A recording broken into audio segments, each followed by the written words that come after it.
Amidst the hustle and bustle of a city that never sleeps, there is a rickety shack on the riverbank. There, an old mother and her son survive in poverty. But who would have thought that the child secretly harbors a dream of becoming an Indonesian soldier?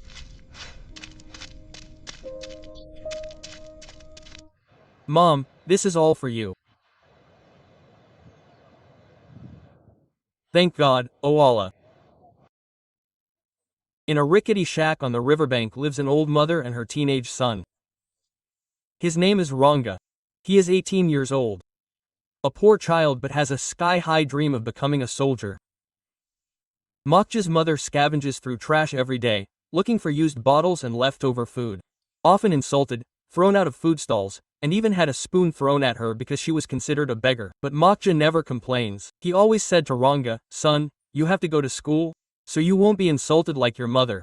Rangga secretly worked as a motorbike washer, saving money to register for the military academy.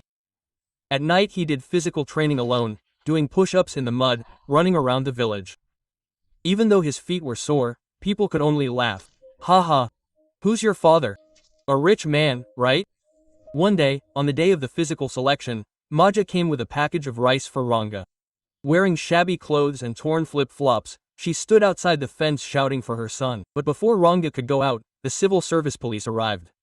Quote, "Mom, you can't beg here. Go away." Macaw was pulled roughly and the rice spilled. Rangga could only watch from afar. Unable to help, unable to speak, afraid of being kicked out of the selection. That day, Rangga returned to the hut. He sat quietly next to his mother who was cleaning rice from the ground.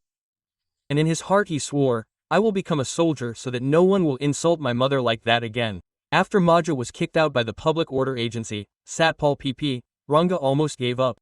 That night, he sat alone on the edge of the tracks, staring at his crumpled ACMIL registration form.